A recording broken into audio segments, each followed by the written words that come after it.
किसुन बहुत मतलबी इंसान था। वह दूसरे का दुख देखकर बहुत खुश हुआ करता था और सबके सामने बहुत दरिया दिल का दिखावा करता था। उसके पास खाने के लिए राशन भी था, उसके पास आग जलाने के लिए लकड़ियां भी थीं और उसकी पत्नी बिल्कुल सेहतमंद थी।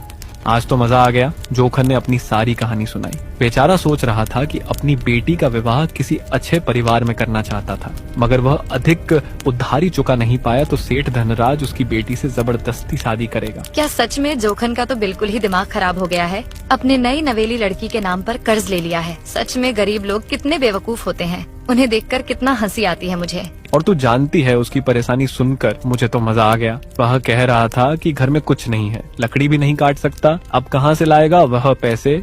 बेचारा तो अब पूरी तरह से फंसा हुआ है। सच में वो जोखन तो बुरी तरह से फंस गया है। उसकी हालत देखकर हमें तो हंसी आती है। और उसकी बेटी का क्या होगा? अब सेठ धनराज के साथ उसकी शादी करवाकर उसकी पूरी जिंदगी बर्बाद कर देगा। उसकी बेटी की शादी तो अब तय है, बस इंतजार कर रहा हूँ कि कब यह पूरी कहानी खत्म हो और हम दोनों के लिए मजा आए। किसुन और उसकी पत्नी जोखन की मुश्किलों पर हंस रहे थे और उसकी बेबसी को लेकर उनकी सोच बहुत ही गंदी थी। वे सोच रहे थे कि उसकी बेटी और उसके भविष्य को कैसे और भी मुश्किलों में डाल सकते हैं। जोखन ने जैसे तैसे एक वक्त का खाना खाकर अपनी बेटी के साथ रात काट ली, लेकिन सुबह फिर वही चुनौती, वही संघर्ष का इंतजार कर रहा था। 2-4 दिन गुजरते हैं कि ठंड और भी बढ़ जाता है, बर्फ गिरने लगता है। गांव के लोग ठंड से मरने लगते हैं और चारों तरफ सन्नाटा पसर जाता है। जोखन भारी कदमों से जंगल में लकड़ी काटने जाता है।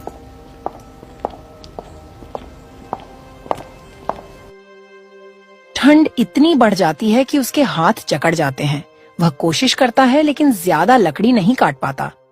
वह लकड़ी का छोटा ढेर इकट्ठा करता है और उसे लेकर घर आ जाता है। वह घर आकर देखता है कि उसकी बेटी की तबीयत बहुत खराब हो गई थी। वह बेचारी कंबल में लेटी थी। पिताजी, बहुत ठंड लग रही है। मुझे ऐसा लग रहा है कि मैं अब और सहन नहीं कर पाऊंगी। मुझे लग रहा है कि मुझे बहुत जोर का बुखार है। पिताजी, डॉक्टर को बुला लो, नहीं तो मेरी जान चली जाएगी। जूली, तुम चिंता मत कर, मैंने आग जला दी है। तू थोड़ी देर में ठीक महसूस करोगी। डॉक्टर को भी बुलाने की कोशिश करता हूँ, बस तुम हिम्मत रखना, ऊपर वाले सब सही करेगा। हे भगवान, मैं कैसे डॉक्टर को बुलाऊं?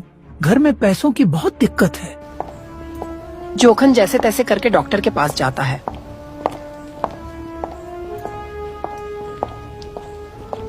डॉक्टर साहब, मेरी बेटी बहुत बीमार है, उसे आपकी जरूरत है। कृपा करके चलिए, उसका इलाज कर दीजिए। देखो जोखन, मैं तुम्हारी हालत जानता हूँ, लेकिन इलाज मुफ्त में नहीं होता। पहले पैसे लेकर आ, फिर मैं तेरे साथ चलूंगा। डॉक्टर साहब, मेरे पास अभी कुछ नहीं है, पर मैं पैसे दे दूंगा। जैसे भी हो, बस मेरी बेटी की जान बचा लीजिए। तुम गरीबों की यही समस्या है, बिना पैसे के इलाज चाहते हो। सुन, जब पैसे हो तब आना, अभी मेरा समय खराब मत कर। जोखन निराश होकर वहाँ से आ जाता है। तभी उसे उसका दोस्त किसुन नजर आता है। जोखन तो इतना परेशान क्यों लग रहा है? सब खैरियत तो है ना? किसुन भाई, मेरी जूली बहुत बीमार है, हालत दिन ब दिन खराब हो रही है। मैंने डॉक्टर को बुलाने की कोशिश की, लेकिन उसने पैसे मांगे। अब न मेरे पास पैसे है, न कोई और सहारा। भाई, तेरी हालत सुनकर मुझे सच में बहुत दुख हो रहा है, लेकिन क्या करूं? मैं खुद भी इस ठंड से बेहाल हूं। मेरे घर में भी खाने के लिए मुश्किल से कुछ बचा है। किसुन, मैं तुझसे बड़ी उम्मीद लेकर आया हूँ। तूने हमेशा मुझे अपना भाई कहा है। एक बार मेरी मदद कर दो, बस थोड़ा सा सहारा दे दो, ताकि मेरी बेटी की जान बच सके। जोखन भाई, मेरी बात समझ। मैं तेरी मदद करना चाहता हूँ, लेकिन मैं खुद अपने घर का खर्चा नहीं उठा पा रहा हूँ। अगर कुछ होता तो सबसे पहले तुझे ही देता। किसुन, क्या अब इंसानियत भी ठंड में जम गई है? मेरी बेटी की जान पर बनी है। अगर तू भी मना करेगा तो मैं किसी से क्या उम्मीद करूं? जोखन भाई, मेरी बात समझ। मैं मजबूर हूँ। ऊपर वाले से प्रार्थना कर कि वो तुझे इस मुसीबत से निकाल दे। बस मेरे लिए भी दुआ करना। किसुन जोखन को पीछे छोड़कर चला जाता है। जोखन वहीं खड़ा रहता है। अपनी बेबसी को महसूस करता हुआ जोखन जंगल की ओर निकल पड़ता है। वह सोचता है कि कोई मदद नहीं करेगा, मुझे खुद ही सब करना होगा।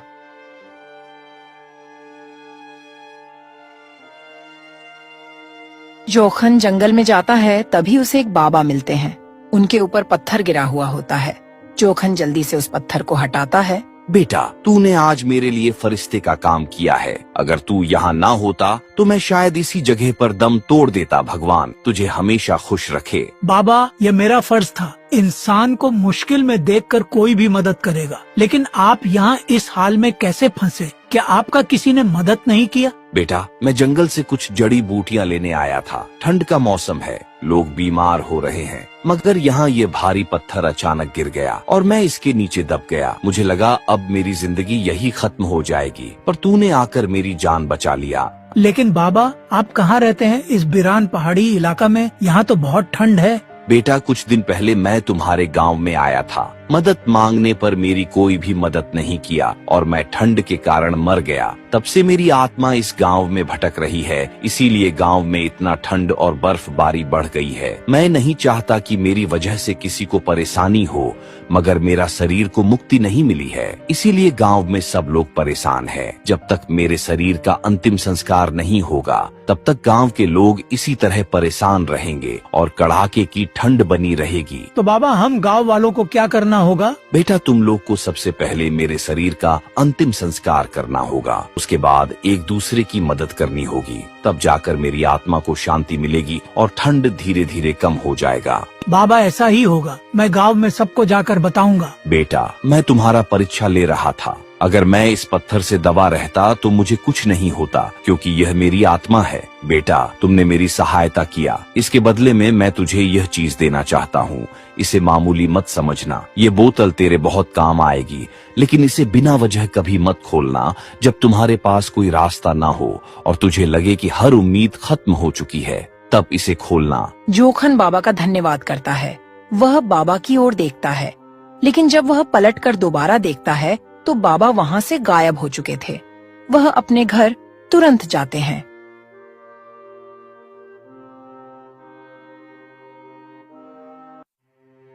उसकी बेटी जूली बिस्तर पर पड़ी हुई थी। बहुत कमजोर लग रही तीर जोखन उसकी ओर देखता है। उसकी आंखों में निराशा और दुख साफ नजर आ रहा था। बेटी, मैंने बहुत कोशिश की पर कुछ भी बंदोबस्त नहीं हो पाया। जंगल में लकड़ी काटने गया था, पर ठंड ने मुझे और भी कमजोर कर दिया। पिताजी, मुझे कुछ नहीं होगा, आप परेशान मत हो। बेटी, मैं अपनी पूरी ताकत लगा रहा हूँ, बस अब कुछ और रास्ता सोचना होगा। इतने में ही वहाँ पर सेठ धनराज आ जाता है।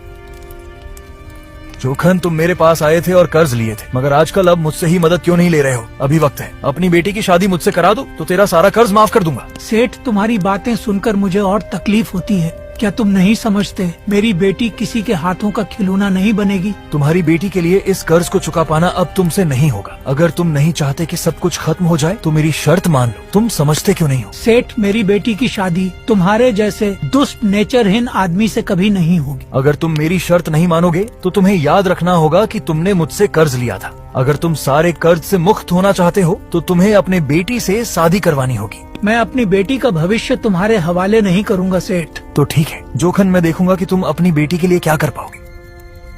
सेठ धनराज गुस्से में बाहर चला जाता है और जोखन चुपचाप खड़ा रहता है। उसकी आंखों में संकट और संघर्ष की भावना गहरी होती है। पिताजी, आप बहुत परेशान हो रहे हैं और मुझे ये देखकर बहुत दुख हो रहा है। आप एक काम कीजिए, मेरी शादी सेठ धनराज से करवा दीजिए। मुझे पता है मेरी जिंदगी बर्बाद हो जाएगी, लेकिन कम से कम आप पर जो बोझ है वो तो हट जाएगा। मेरी किस्मत का क्या है, मैं सब सह लूंगी। जोखन इतना सुनते ही अपने आप पर बहुत कोसता है और पैर से सीसी को मारता है। तभी सीसी से रोशनी निकलती है और उससे कुछ पैसे निकलते हैं। यह देखकर उसे साधु की बात याद आ जाती है। अरे पिताजी, यह क्या चमत्कार हो रहा है? बेटी, मैं अपने दुख से इतना परेशान हो गया था कि मैं किसी को बता ही ना पाया। ये सीसी मुझे जंगल में एक साधु बाबा की आत्मा ने दिया था, जो कुछ दिन पहले सबसे मदद मांग मांग कर मर गए थे। ये उन्हीं ने मुझे दिया था और मुझे कहा था कि इसे अपने बुरे दिन में हिलाना, सब सही हो जाएगा। जोखन उस पैसे को लेकर सेठ धनराज के पास जाता है और उसे दे देता है। सेठ जोखन से बहुत पैसे के बारे में पूछता है, मगर जोखन उसे नहीं बताता है। अब वह सभी गरीबों की सहायता करता है और गांव वालों को साधु बाबा की सारी बात बताता है। देखो गांव के लोग अब की बार इतनी ठंड पड़ने का कारण है साधु का अभिशाप है। उन्होंने हम गांव वालों से मदद मांगी और हमने उन्हें मरने के लिए छोड़ दिया था। अब यह गांव शांत नहीं रहेगा। गांव वाले अब एकत्र होकर समाधान खोजने लगे। उन्होंने सलाह मशविरा किया कि क्या किया जा सकता है। हमें उनकी समाधि पर जाकर प्रार्थना करनी होगी और उनके शरीर का अंतिम संस्कार करना होगा, तब उनकी आत्मा हमें माफ कर देगी। सभी गांव वाले मिलकर साधु की समाधि पर गए और उनका अंतिम संस्कार किया।